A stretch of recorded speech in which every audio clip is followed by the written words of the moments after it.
Hey, what it do, what the business is. It is another week in the books with the On Deck TV podcast. I am Spike Lou. Man, holla at your boy Animal_Brown on social media if you're looking for the kid. Absolutely. I am Spike Lou on them same social sites. Holla at your boy back in the saddle. Another week in the books. How are you feeling out there? Animal Brown, CJ, LGB, no, just feeling good, feeling great. The sun is out. No perfect time other than right now to do this episode because it's hot outside, nigga. We reached 80s. My guys in the Ville hit the 90s. I was like, Jesus Christ, summer is here. Strong little heat wave going on. Niggas is outside. Yeah. I went, shout out our guy, Young Jimmy, man. That's his comedian name. I went to go check him out this weekend down Edgewood. He had a comedy show. Mm-hmm. And when I tell you, walking down Edgewood, I have never felt so old in my life. I can see that. Yeah. Young niggas was outside. Yeah. Probably posted up. Cats white smoking. Yeah. Weed in the air. I was slick offended. Get my ass in the house, nigga. No. Look, not to be an old hater, but the kids is definitely outside having fun, my nigga. Like, you know, shit you used to be oblivious to when you were young. Just like, it's lit now. Here, nigga, let me grab a spot and post up. As you get older, you be like, man, let me get the fuck out of here, dude. Yeah, I ain't got time for none of that shit. About to go down. None of that shit. Facts, man. Them days over with, man. But hey, listen, it's a hot summer. We got a hot episode, guys. We are talking our favorite summer albums. We got 5 apiece that released during the summer months. You know how we get down. We're taking it all the way back to 93 with the selections. So I've got 5. Lou has 5. We'll talk about that in a moment. Also, new Verzuz alert. I feel like it's been forever since we talked about Verzuz, but that one has a new one coming up. We'll talk about who we think will win. And then Cardi B talks politics on David Letterman. We'll talk about whether she has a responsibility to do that or not. But first, your man, Kendrick Lamar, his final numbers are in for his long-awaited Mr. Morale and the Big Steppers after a 5-year wait. He has sold 285,000 first week. Mm-hmm. That is down from his last album, Damn, which sold 605,000 first week. Damn near a third of it. My question, do you consider this a flop? The on-deckers out there in the universe know when Animal Brown gets to prepare the production because he'll throw the slick hating in there. Mm-hmm. What kind of question is this? Yeah. Flop? Legitimate. No, absolutely not. Kendrick Lamar hasn't released an album in 5 years. And he came out and he sold right there with his contemporaries. Well, who are his contemporaries? Future, first week sales, 220,000. Cole, first week sale, 288,000. Drake's first week sales, 613. You damn right. That's a lot of records. But to Kendrick Lamar's credit, he doesn't have the same business model as these guys in rap. I'm not everywhere. I'm not doing features. My name isn't out there. So for me to come after a 5-year hiatus and still sell what J. Cole sold, who's been everywhere, who's been active, he's been putting Dreamville on the map these last 2 years, I think it's still very impressive as to what he does. I feel like if we would have to take guesses beforehand on what he would have sold, I feel like everybody, me, you, and Chris would have guessed more than 285. We probably would have guessed north of 3, maybe 4, only because of his stature in the rap game and how long he's been gone. It was super highly anticipated. This was one of the questions that Chris threw to us. Is this one of the most highly anticipated albums in recent memory? Yes. And we all thought yes, but the numbers aren't reflecting that. And really the question, I don't even want to know if you consider it a flop because sales and but sales and all that shit don't even really mean nothing more with streams, dude. That shit could be faked too easily. It can be manufactured. My question is, why do you think it sold that? Like, I've heard people, Twitter was kind of mad at him. trying to fake cancel him. They mad because he had Kodak Black on the album, and Kendrick is supposed to be quote unquote conscious. And so when he puts Kodak Black on his album, it's questionable. People looked at it like, yeah, I don't know about that. He looked at it as a cosign. And so I saw a lot of people pissed off about that online. And I wondered if you think that had anything to do with it. I don't. Well, I think that's a small microcosm of it. I think it's more to the point that nowadays you have to be in the zeitgeist every day. Like you need to be posting on Instagram. You need to be letting people know what you're doing. And everyone doesn't do it the same. Yeah. Like Drake could put a comment in something and it'll make the shade room. Like he ain't necessarily posting on Instagram, walking around doing the selfie thing. J. Cole can sign a 10-day contract Indian by BDIL, whatever it may be in Africa. That's how he gets his off. Kendrick Lamar doesn't necessarily have a way to get his off other than rapping, other than it's coming through on Baby Keem, smoking on your top 5, and then I'm out of here again.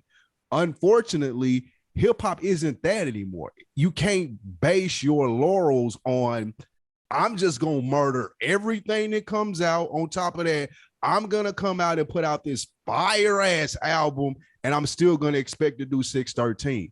It ain't that anymore. Unfortunately, we ain't reached that place in the game. And the reason why, to answer your question, is just he ain't active enough. Yeah. But he can still participate with the big dogs just based off his skill set.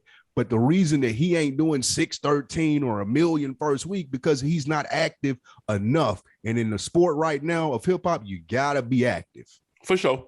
Do you think, because there's another faction of people that were a little let down at his lack of addressing some topics that happened since the last time he came out? Like there was no George Floyd talk. There was none of that type of talk in the album. And a lot of people were expecting that. I wonder if that was a part of it too. Like I feel like, I'm not saying that this is a large percentage, but I feel like there's a little ground swelling of this guy did this with Kodak Black. What the fuck, man? Fuck Kendrick Lamar. He didn't even say anything about George Floyd. Like I feel like there's a little bit of noise with that, bro, that's affecting these sales. Real talk. Not a lot, but a little. How would that affect the sales though? I think those people would have to listen to the album, right? Like they would have to at least give him a stream for it to come back with that thought process. True. I think the replay value, I think people didn't listen after that. I think that's that runs it up. Like that's why Drake Project is at 613, like you said, because of the replay value. That's a good point. Yeah. My question to you on that premise, do you think that he lost people going in? Do you think that there was a large percentage of people that were like, since Kendrick Lamar ain't been around for so long, you know what? I'm not even checking for this. Like, for instance, when he came out, Taylor Swift was listening to Money Trees or Backstreet Freestyle, one of those. Then you would have those one-offs that put that album and damn and put him in the like, oh, okay, Kendrick Lamar, y'all know who he is. He's a cool black guy, the rapper. Now, do you think going into this project, he still had that? Yeah, no. Yeah. They were gone. And that's definitely a part of it because you're going to get those fair weather. Let me check this out since everybody's talking about it. Sit on Instagram no more, right? You don't sell 615,000 first week strictly on people that listen to rap. Like you're going to cross over into other shit, dude. Like that's just the fact of the matter. So yeah, I agree because he's not out there like that, because he's not featured on, I don't know, fucking Ed Sheeran new song. That yes, you're not going to get a couple of those fans. Like Drake is funny. He's places. Niggas can hate on J. Cole and be like, that nigga can't hoop. All of that shit draws people. Press. Exactly. It draws people to your music. Good press, bad press. Even with the Kodak Black shit, like you said, people may hate him, but they're still drawn to what he's doing because he's everywhere. You can't help but to know who Kodak Black is. So when he come out, he's going to sell because the people who want to hate anyway, at least are going to give it that one stream to come Twitter finger it up. Oh, I hate this song because can you believe he said this? Boom. Kendrick Lamar don't get that. I don't get none of those because you know. I know. I thought it was weird that people were mad at Kendrick for doing a song with Kodak, and Kodak was on Lotto Project. 30 days ago.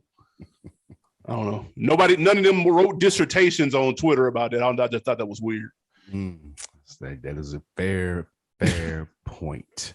Speaking of fair points in the new game that we're in now, it was breaking news when your man Takeoff and Quavo dropped a new song. But that wasn't the breaking news. The breaking news that Offset, who was not a part of the song titled, what was it titled? Or whatever it was titled, it was by Neff and Few, which is Takeoff. Hotel Lobby. Hotel Lobby by Neff and Few, which is Takeoff and Quavo. No Offset. Offset then went and unfollowed those two. I don't know if it was before or after the song was released, but that was the big news. My question to you, Animal Brown, is there trouble in Migos Paradise with the unfollowing of Offset and Quavo and whatever? Yeah, that's the millennial way of saying I don't fuck with anybody anymore. When you unfollow them. That's what that means. That's the 2020 millennial version of a young millennial Gen Z version. I think this would be okay if they hadn't come under a new name. Them Offset and me and Quavo, Takeoff and Quavo doing a song and dropping it tomorrow, Hotel Lobby, nobody would have cared. But when you come under the name Neff and Few, and like it's almost like it's a new group, and that kind of looks a little strange. And then Offset unfollowed them, Cardi B unfollowed them. So that really makes it look sketchy. TMZ caught up with Quavo, tried to ask him. He didn't really want to answer. That makes it even more crazier. I don't think that was a part of a rollout, because if it was, I think that was a terrible idea for a rollout, number one. Like that's not going to get you any clicks, any more clicks than you would have gotten. But I would hate to see that, because if I'm not mistaken, all three of them are family. I think so. Like that would kind of be some slaw. And I'm not gonna lie, this isn't the Migos breakup that I saw coming. I thought they were gonna all three break away from QC. That's what I thought was gonna happen. But now it looks like maybe QC pulled Takeoff and Quavo to the side and maybe got in their ear. And maybe they're like, man, maybe it's QC shit ain't too bad. And maybe Offset was ready to dip. Who knows? There's no telling. There's a bunch of things that could go on with groups, but you hate to see it, though. You don't want to see them three break up. That'd be whack. That would be whack. But it's captivating. It gets the people talking. They love it, right? We were just talking about press. So I can see it being a rollout, just like it's been mentioned out there in the stratosphere. They are family. They are related. I think it's a cousin, an uncle, and a nephew. Hence, there you go. Yeah. Neff and Few. Yeah. Offset is a married man, as you mentioned, to Cardi B. He's been doing his thing. They're super couple. Family man. Yeah, he's a family man. Yeah. So I could see him missing studio sessions, not wanting to be a part of what they had going on the whole Migos campaign. They might be some wild boys. Like they might still be living a single life. I'm not sure if either one of them is tied to anybody, but what I'm getting at is he may not have been hanging out with them as much. They may have been getting songs done. It may not have been the traditional way that Migos did it. And by the time he looks up and he like, oh, I got some free time, they got Neff and Few out. Yeah. And then, okay, well, I'm unfollowing you. Like you said, the millennial way of saying, hey, I don't fuck with you. Yeah. What I don't understand, and I got a question for you, if we're family and I do unfollow you just because nothing other than I don't want to see the Neff and Few shit. If it's what y'all on, I ain't even got no problem with y'all. I just don't want to see that when I log into my social media. If I hit you up and I told you that, would you be mad at me? Yeah, that'd be a little strange because if you look at it like from a family perspective, you would want the other person to support it, even if they're not a part of it. And it makes it look like he may be sour or tight because he's not a part of it. And then that can come off as hating. When they all three had solo projects and they all promoted each other's shit, like they've been down this road before. It's not as if every song they've ever done has been with all three of them, dude. Like, come on, Takeoff wasn't even on Bad and Bougie. That's arguably their biggest song, dude. And he wasn't even on it, nigga. That was fucking Neff and Cousin, nigga. That's what that was. And so, like, he wasn't sour about that. He didn't unfollow niggas because of that. Like, so. Yeah, good point. And I'm saying, is it justifiable if he let him know? Like, if he hit you up and you Animal Brian, he was like, hey, bro, I don't like this shit. Would you think that he was a hater? He's like, man, I don't want to see that shit. So, like, I am kind of sour. I was not fucking with y'all, whatever it may be, but I'm just kind of sour. So I'm going to follow you. I'm going to let you know now. I mean, that's Would fair. You be hot at him? I mean, I slick, yeah, I would be, but at least he said something, though. Right. And at the end of the day, they family. Like, it ain't no, like, this finna be some beef or anything of that nature. Yeah, so I could see a lot of misunderstandings happening. These young black men getting money, they living their lives. It wasn't like it was when they were coming up. They probably were all around each other a lot. This is our process. This is what we're doing. But like I mentioned, this man, he a married man. He got kids. This man got he got like 5 kids. He got a whole family. A whole family.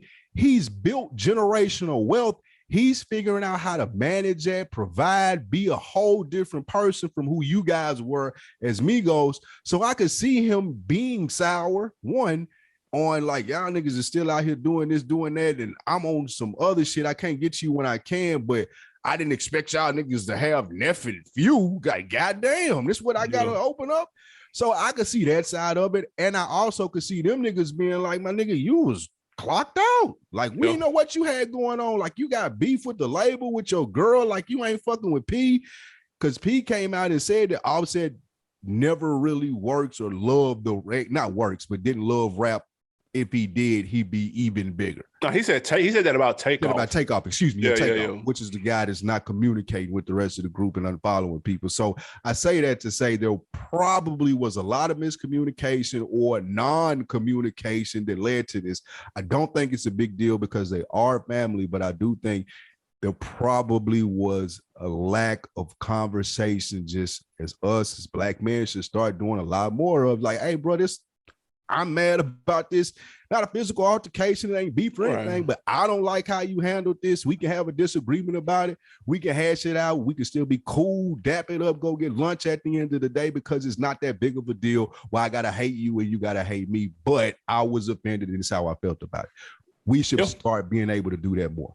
I definitely agree. Hopefully this don't really lead to nothing and these niggas will be back following each other. The fact that people are on top of who follows who is insane. That's crazy, bro. Like, I ain't got time for none of that shit, dude. I barely even know how to see that. Like, if a nigga hit you up and was like, hey, AB, man, the gym shit, I ain't feeling that, bro. I still fuck with you and everything, bro. I just got to unfollow you, man. Like, I'm just letting you know, bro. I fuck with you, bro. Hit me up. But like the gym shit every morning, dude, like, I'm just going to go and unfollow you, dude. Like, fuck it. Would you be mad? Nah, hell nah. But listen, everybody get in early, nigga. When I hit 220, nigga, the shirt coming off on IG. You ain't talking about nothing. Let me go in and unfollow now and let you know that it's not personal. If you start taking your like shirt off, nigga. Bro, if you start taking your shirt off on IG, the Shade Room can report it now. Spike Lou unfollows Animal CJ Brown. I'm out of there. Disgusting. Nigga, I'm putting the weird shorts on, nigga. I hit 220. Oh, yeah, I'm definitely gone. Peace, my nigga. I'm Fred Flintstone and out of there. Yeah, but that would do. Shit. Oh, man. Hey, next up, man, we have a brand new Verzuz alert scheduled for this week, the 26th. Quick recap. It's been pretty slow this year in Verzuz. The last hip-hop Verzuz was Onyx and Cypress Hill. Big sleeper. No way. Yeah. 2 weeks ago. 1000% wasn't checking for that, and before that it was Mary and BB and CC Winans. So it's been pretty slow. Man. But this week coming up, we have a down south clash of the Titans, UGK versus 8 Ball and MJG, the long teased, long awaited Verzuz. Simple question, man. Who you got? Man, first of all, this is in the A. I'm trying to be in the building. If you're listening to that, or know where this is being held because we ain't privy to the information. I want to be in there. That will be something that I see. I love both of these groups, man. UGK, I grew up on both 8 Ball and MJG and UGK. And I was all ready to come in here being, I love Riding Dirty, but MJG and 8 Ball probably are my favorite group, more so from their body of work. And I was all prepared to come in here and be like, man, they can win this thing and they'll take it. Then I got reminded on Twitter about my guy Black. Shout out Black. He said, "Nigga, you forget about Bun B solo run." Yeah, that is what's gonna make this a ugly night. That tips the scale. Oh my God, that solo run, the Free Pimp C run, the Jeezy, Jay-Z's, the 3 6s, all of that right there. Yeah, it's gonna get nasty in there for MJG because it's only so far the Pimp Hard and Space Age Pimping. Like those are gonna ring off. Don't get me wrong, and those are regional classics for sure. But man, they ain't gotten enough heat for like Big Pimpin' and shit like that. It's just it's gonna be fun and I'm gonna enjoy it. But if I had to pick a winner, I'm gonna go with UGK. Shout out to my guy Black, man. Absolutely. First things first is as soon as I saw it was live in Atlanta, I couldn't get to Ticketmaster fast enough. Nigga, I was looking for those. I went to Ticketmaster, StubHub, whatever. Nigga, I'm at every ticket app you can name, and it was crickets. And so I'm like, nigga, the one time y'all been having live shows for the last 8 Verzuz, dude. And the one time it's in Atlanta, now they're not for sale? No tickets? And they was going to be able to bust my head, too. That's what I'm saying. I was going to be like, okay, fuck it. Bro. Like, fuck, I was just going to be able to, I'm going to fuck it. I was going to eat that, bro. Like, like this is a one-time thing, bro. Like, I would have took that L and I would have been in the building. They could have smacked me for the seats. And I would have been there, dude, but they blew that. But the winner is definitely UGK. And you're saying Bun's solo catalog is tipping it. I think the features tip it. UGK features, period. I think they have bigger features than A-Ball MJG. And I think that's what's going to do it because they could go. They got 4 or 5 No Limit songs, bro. They could play, dude. Facts. They break me off something, bro. The kick though, like what? What is A-Ball MJG gonna play when they play kick though, bro? Like, bro, Big Pimpin'. That's what I'm saying. Like, even if you play like Space Age Pimpin' should be a W, but they could take it a whole nother way and play Take It Off. That's what and get it. It's close. Hey man, then it's close like that. That's what. And I love A-Ball MJG. Love them.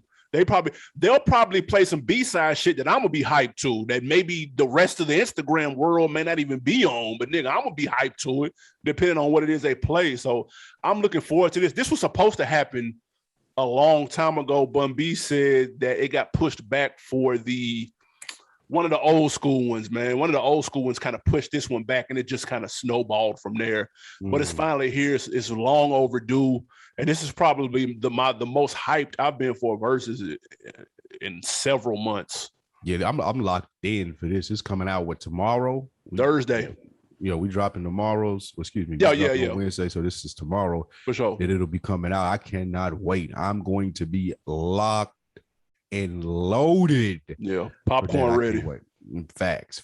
Before we get out of here and get you our favorite albums for the summer from the On Deck TV show, Cardi Brown was on David Letterman. Cardi Brown? Shit. Cardi B. I was finna say Animal Brown. Cardi B was on David Letterman. Is it her responsibility? She was telling David Letterman she loves to use her platform to speak on different things, one of those being politics and what's going on in the world. Animal Brown, is it Cardi B's responsibility to speak on politics with her platform? Of course not. And I wish more people would understand this. And I feel like we've had this comment. People like to poke at Cardi when she talks politics. They like to try to play her like she's ignorant. They like to play her like she's stupid, like she don't really know what's going on. Mm-hmm. And so I can understand her wanting to prove other people wrong or just voice her opinion. She's never really came off as the type of person to hold her tongue. She has always given her opinion on how she felt about shit. So I understand the temptation to do so. But does she have a responsibility, man? Fuck no. Everybody don't need to talk about politics. Everybody doesn't. I know you got a platform, you got people following you. You thinking like, damn, I got to say something. You actually don't have to say anything. Like you really don't. If you want to, that's commendable. I respect it. there's probably other ways you could quote unquote say something through actions and stuff of that nature.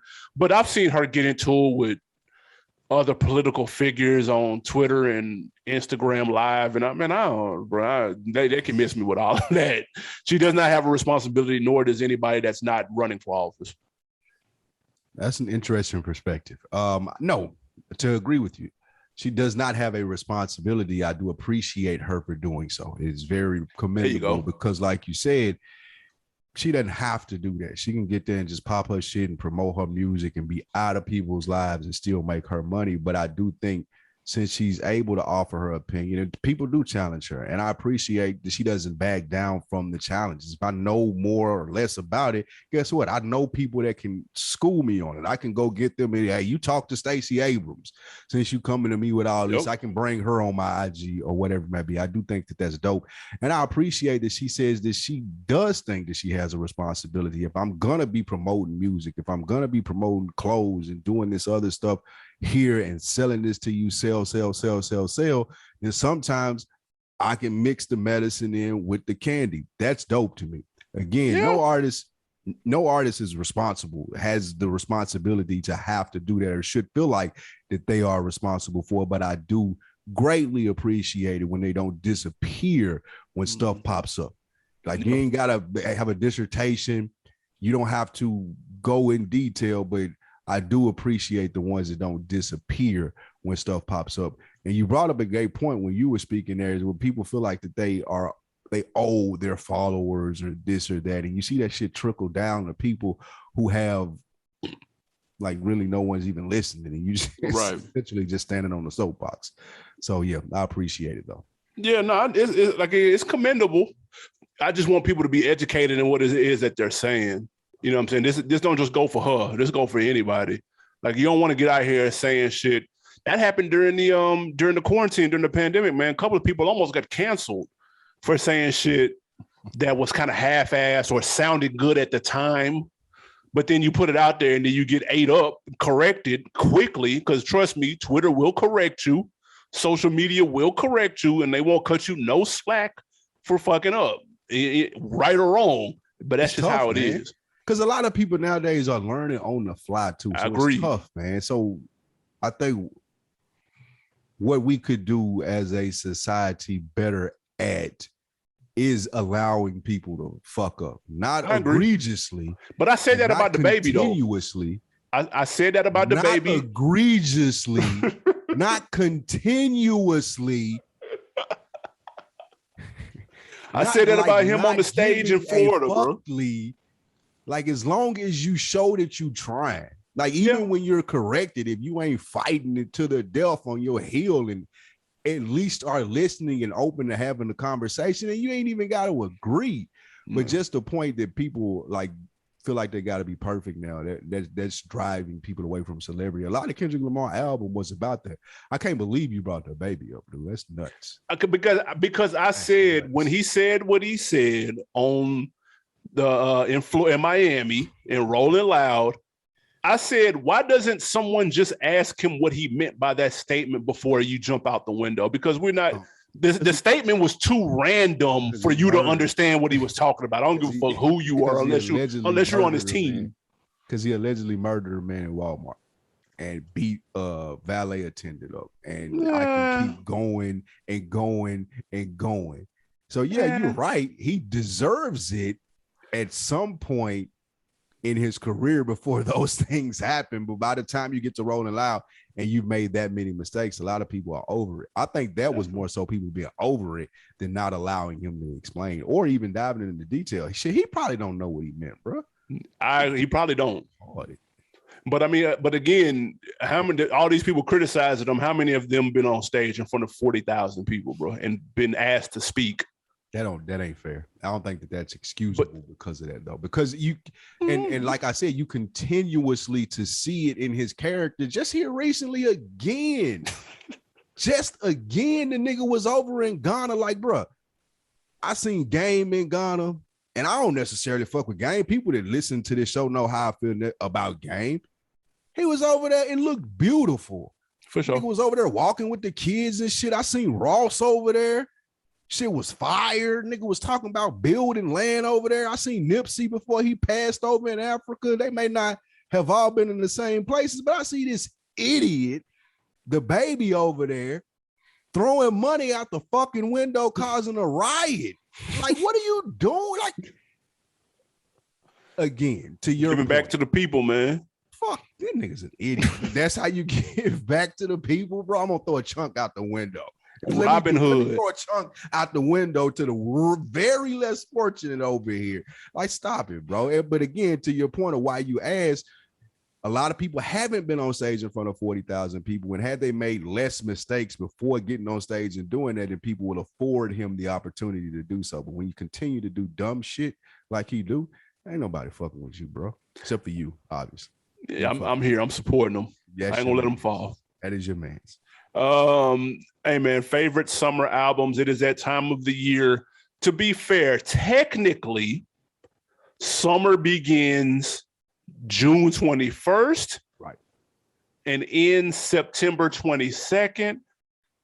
I have 4 albums that fall in between that, but then I have one that falls outside, but it feels like a summer album to me. So I'm giving that heads up. But I've got 5. You got 5. Give me 2. We're gonna start off with give me 2 albums that in your head you think summer, whether it was released during that time or just a few. I would release during that time mostly for mine. So these are summer albums released between those dates. And first, for me and foremost, when I'm talking about a summer feeling album, I got to go to 2005. Number 1 on my list, July. We spoke about this last week when anticipations, everybody was waiting on this album and was playing out of every car. I haven't seen an impact like it. Well, excuse me. I've seen very few impacts like it since, and that's Jeezy TM 101 out the gate. If I'm picking a particular summer song, it's Air Forces. Let's get it. Another one? No, that's a good one. That is definitely a good one. It was hard before I give my other one, man. This was a very difficult list. There's some classic albums that fall in between this. So we'll do some honorable mentions at the end, but man, this was a difficult list to put together for summer albums. Another one that feels real summery, and the theme of the episode as well. We just spoke about them. One of my personal favorites, a down south classic.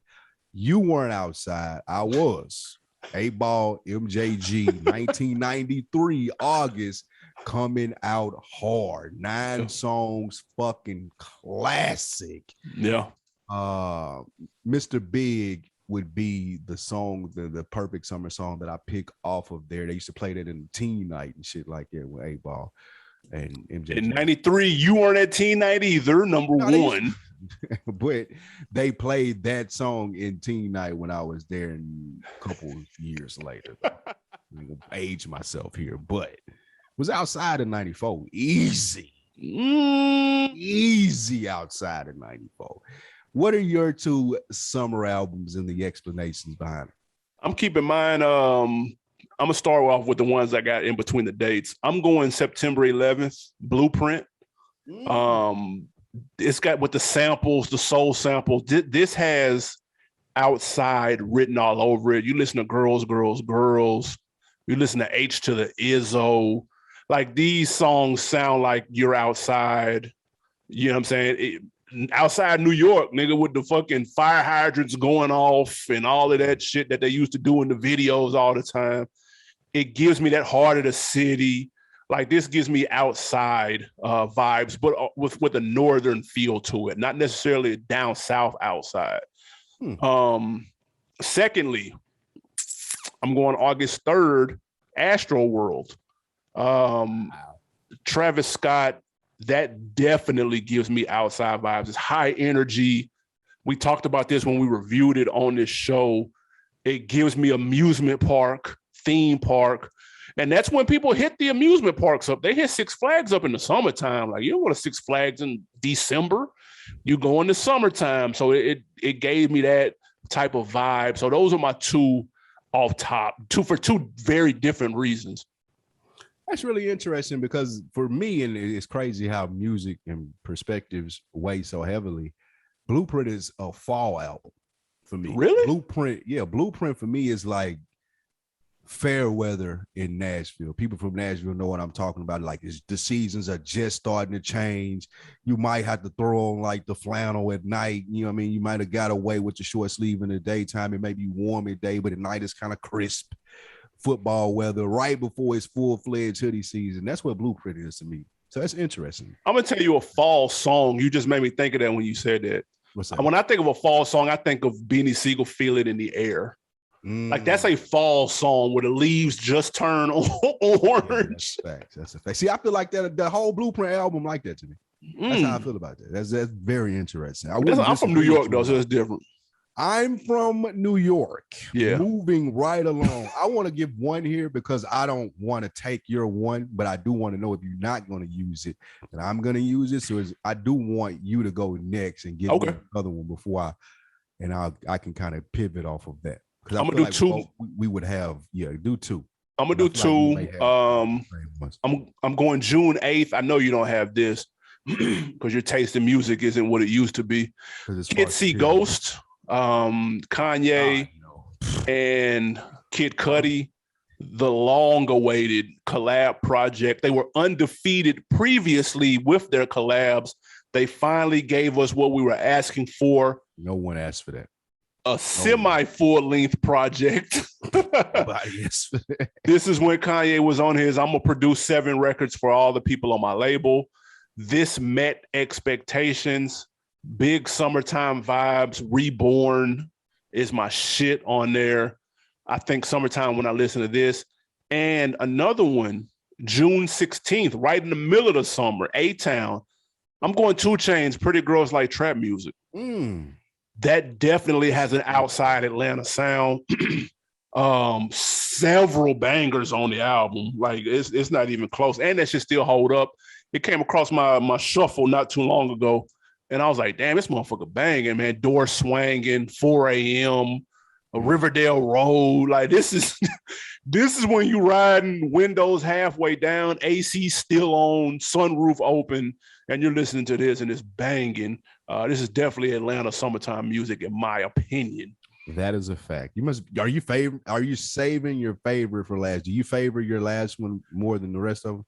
I don't. I'm only saving the last one because it falls just outside of the summertime spectrum. That's the only reason I'm saving that one. Interesting. Well, my next two, I would say, perfect summertime music. Every time I think of this, I think of when it dropped and busting blocks down Broadway in Nashville, 2nd Avenue. If you're from Nashville, where I'm from, then you know it used to be cracking, sitting in traffic. And I remember this came out and us discussing, was it a classic album or not? Cameron, Come Home With Me. Ooh. Came out May 2002. Niggas was outside by this time. We were adults. We were out of high school. It was popping. Yeah. This album kind of personified a moment and period in my life that I probably would never forget. And if I had to pick a song off here that personified summer and outside, it definitely is Oh Boy. Like without question, that's the perfect outside summer song. Now, a lot more I could choose from here, but I'm going to come more current and take one off the list from something that's more recent because I almost got stuck with everything back in the day. Yeah. But came up to more recent, but still an old rapper, more recent classic, and that's 444 Jay-Z. I enjoy this we were talking about Edgewood and being outside. This is a barbecue, chilling in the backyard, smoking a cigar, shit on the grill summer record. If I had to pick a song, it would be Legacy. And again, I feel like this album to me is just like grown man summer music. You might got your toes out with the Unk sandals. Oh my God. In and on. Whatever you tickle your fancy as an old head, you might be doing it, listening to this 444 with people running around the crib and hosting and shit. So I feel like that's an ultimate summer album for me. That's respectable and acceptable. I wouldn't have thought summer because of the themes on there, but if you listen to some of the production and the vibe, but then that adds up. Thanks. That makes sense. My last one is just outside of the parameters. It came out October 22nd, but to me, it has a summertime feel to it. It's like a movie. this reminded me of watching a Boys in the Hood or a Menace to Society. Is Good Kid, Mad City. We spoke to this earlier. Taylor Swift favorite songs: Money Tree, Backseat Freestyle, Poetic Justice. Like, bro, like those, even the swimming pools, like these, this album gives me a day in the life of a guy's in the summer in Compton, dude. A Good Kid in the Mad City. So even though, again, it came out early fall, like this definitely gives me summertime vibes. It probably would have hit even just a little bit better, that much better, had it dropped about 45 days earlier. My favorite Kendrick album, even though this new one is on its ass, though I ain't even gonna front. But I think that Kendrick Good Kid, Mad City is definitely summertime vibes for sure. Facts. I agree with you 100. It was so many good albums to choose from, man. This last it was a lot. Oh my God. Like, I'm having a hard time even right now about which one did I even want to mention, because one is my favorite album ever. It ain't necessarily gotta be summertime though, but it did come out in July. And yeah, I'm gonna go with that. UGK Riding Dirty. UGK Riding Dirty came out in July 1995, I believe. Oh my God, it's like I remember when that came out. I was in the 8th grade. And just listening to Murder over and over again, and Bun B Verse. It was a game we used to play called BB Bushes. Niggas hit you in your chest if you said something to start with a B. If more people remember that, definitely aging myself there. But I don't know, like just how he would say the different shit in the verse, and people ask you to rap and hit you in your chest because you said shit start with a B. That may remind me that it's a lot of nostalgia. Again, I said this is my favorite album ever, probably Riding Dirty. It's number one for me all time. Storytelling on there, it reminds you, Bun B said that they made that album with the thought process of this is a night out in Houston. This is me and Pimp, just how it would be, how a night would play out in Houston. And I always thought there would be a fire movie as well. So be on the lookout for that Spike Lee Riding Dirty movie. But that's me. Hey, when those artists go into that bag of this is like a weekend in my city, or this is a night in my city, or a day in my, just like I just said with Good Kid, Mad City, you can look at Riding Dirty the same way. That's what a lot of people say about Nas Illmatic. Like it just like that's what I could see that. You know what I'm saying? They're taking a piece, whether that's a day in the life or a weekend, and they're putting you in those shoes, man. It's like when you see a TV show and the location is like a character. You know what I mean? Like Breaking Bad. Yeah, exactly. Like Albuquerque, the desert. Yeah. All that shit. Like that shit. Absolutely. I don't know, just add layers to it, man. I did have one extra one that this didn't come out nowhere near summertime, but it's a mixtape though. What's that? That Rick Ross Rich Forever. Definitely summertime vibes. You got the Triple Beam Dreams on there. Off the Boat, New Bugatti, Stay Scheming. Like, that Teflon Don came out in the summer. I almost said that. Me too. I did too. EMF and that goddamn MC Hammer. Yeah. Oh my God, that had the summer in a chokehold one year. That's a fact. I almost said that one. That's a fact. Other honorable mentions that I had. I thought I for sure knew that you was gonna say that True, that double disc. Ooh, you forget about that. That True double disc definitely came out July 95. That show you how much shit though, bro. It's so much. It's a lot, man. It's almost a Reasonable Doubt, because it came out June 96. That Carter 1. Push Daytona more recently. That Kanye Graduation came out in September. Graduation, a super sleeper. That 3-6 When the Smoke Clears. Ooh, I almost listen. Hey, that's straight summer music. Listen, you wasn't outside though. Listen. Me? I can't even. I don't even know if the statute of limitations passed. How outside we was when the Smoke Clears came out. But yeah, it's a lot, man. Nelly Country Grammar. That's enough. You don't went too far now. You went too far. Cue the hate. And one more that I know you forgot. I can't believe we did 10 and didn't do a No Limit made it, because Master P's Last Dawn And that fiend is one in every family. Damn. Not in the summer too. Summertime, you cook. It's a lot of heat.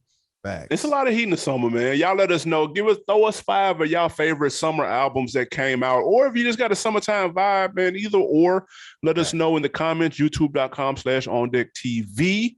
Absolutely. And go check out the deep catalog of our favorite summer songs as well. Absolutely, man. We're on to some wins or losses.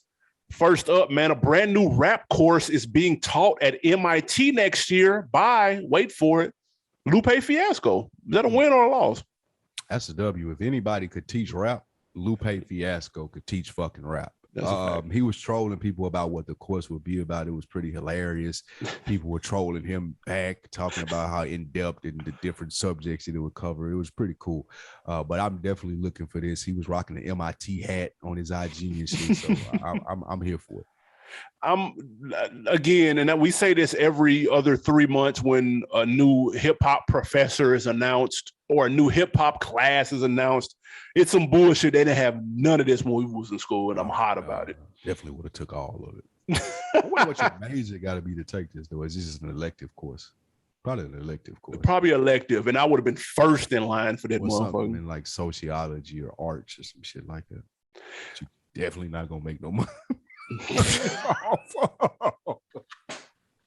You ain't getting no job out of school. You gonna have a fire ass class, nigga, but no job when you come. You're gonna be working at Walgreens, nigga. Conversation's gonna be fire. Nigga, nigga deep in a motherfucker. What are you doing working at Walgreens?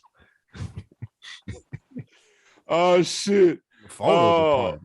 Win or loss, man. Cole gets a second shot at professional basketball, this time in the Canadian Basketball League. He signed a deal. Hey, man, if Cole like it, I love it, man. I'm going to give it a W. If he like it, I love it. Again, we talked about promo earlier. J. Cole ain't the normal rap guy that's going to be making funny jokes on Twitter and doing all this other stuff. I'm doing my promo by getting buckets in the Canadian African basketball leagues, man. So I'm here for it. Yeah, I ain't mad at it. He's living out his dream, man. You see people doing this. How many times you open up Instagram and Drake shooting ball at his house in his league? Thanks. Or the nigga that he owe money, or that nigga that owes him money playing basketball. Bro, basketball is fun, bro. It just is what it is. And nigga, listen, if I'm Cole, I'm gonna take this deal and I'm gonna get this jersey framed. And nigga, I'm gonna tell my kids, nigga, I average 30 a game, even if I average 3. And fuck it. If I was a nigga playing in that league, I'm giving J. Cole 40. Just cause, nigga. Every time this song come, you know I gave that nigga 40, right? Yeah, I'm pissing on J. Cole, nigga.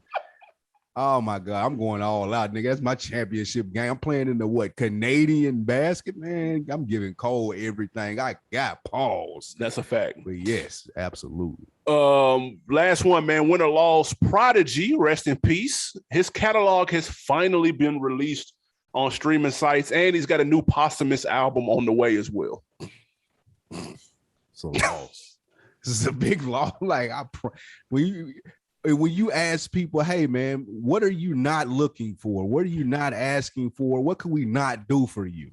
Hey man, go find some old Prodigy songs and release them. That's the number one thing on my list that I did not need a nigga to do. The big L, dude. If you didn't know or you're new to this show, Prodigy is super overrated to me. God bless the dead. R.I.P. to him. Condolences to his friends and family, but I'm not here for this at all, nigga. This is definitely a W. And if you checked out some of the stuff he did with Alchemist, you probably would like it because it's all the same thing that that Benny does when he links with Alchemist. It's the same thing that Boldy James. Those niggas is for real. Boldy James is the same ballerina, shit. Dude. This nigga was a ballerina. Oh my God. Hey, you can't never let that Summer Jam screen down. Never get off that Summer Jam. Speaking of summer, you make it off that Summer Jam screen, you never living that down, man. That's a fact. But some of that stuff he did with Alchemist kind of hard, though. I'm gonna be real. Never will listen to that. On Decker of the Week, we are going to YouTube. Shout out to Loved by You. He says, "Am I tripping?" He commented on the Jack Harlow episode, by the way. He said, am I tripping or is my guy in the top left giving me Chadwick Boseman vibes? What you talking about me? So first time listener, love the show. We appreciate that. That's funny. I usually get the other, what's the weird nigga name to play on the line? Oh, the dude on Atlanta? Yeah, you definitely Keith Stanfield for sure. Not look like that nigga. That's funny though. That is definitely funny. I tapped out on Atlanta, by the way. Yeah, you missed the best episodes. That's what's funny. 7, 8, 9 were the hardest ones. I believe I got out of it. It's funny because I definitely got out of there probably at 5 or 6. Yeah, 5 or 6. 5 or 6 was weak though. They were weak. Not even gonna lie. But 7, 8, 9 were actually really good. Though. It's crazy. I might double back one day. I ain't finished the second season until like a long time after the one. For the record, they are back in Atlanta next season for the last season. For anybody God. Yeah. Jesus. What you got to put me on? Man, if you're a fan of good TV, man, the season finale of Better Call Saul was last night. Bravo. Oh, that was the finale? That was the finale of the first part of the last season. Gotcha. Okay. Better Call Saul is so good. I'm gonna run that episode back, and then after that, I'm gonna run this season back, and then after that, I'm gonna run the whole series back. Just to make sure I didn't miss nothing for the last part of the finale season. That shit was good, man. They ended that shit fucking perfectly. Chef's kiss. If you don't watch Better Call, if you don't watch Better Call Saul, man, you in for a treat. I loved how they ended that shit last night. It's only like 8 more episodes, I think, left for the whole series, and those come out in maybe July. But man, that shit was awesome. Better Call Saul was fucking shit. Yeah, I'm about 3 episodes behind, but I got to have it. And what's up with the split seasons this year? But everybody's splitting their shit up. Contractual. It's contractual shit. I'm listening to to a TV podcast called The Watch. Yep. And another one called I can't think of the name of that one, but it's on the Ringer too. And they just go over TV stuff, and it's something to do with the contracts from the networks. It's a negotiating tactic. Because everybody's doing that shit, bro. Ozark did it. Stranger Things doing it. It's a negotiating tactic to kind of get more for your money on one end or the other. So, Stranger Things, Ozark. I have to send you the link because I can't explain it specifically. What's your that shit crazy. Put on, man, cooking show. A brand new cooking show. The Great Soul Food Cook-Off on is fire. Not even gonna lie. It just made me realize how little like really good black cooking shows is on TV, dude. Man. What is on? What do I find on? You should have. You got Xfinity? What you got? I got Xfinity. Yeah, it's on. It's on demand. Yeah. Watch. I love cooking shows, nigga. It was this Next Level Chef show that was on. I was binging the shit out of it. Fire. It's like one of them. It's like Chopped, but this was soul food. I'm there. It's actually really well done, man. Had me a cooking show. Now black and soul food. Tough. Here, all the way in, nigga. In. Oh shit. Like swimwear, man.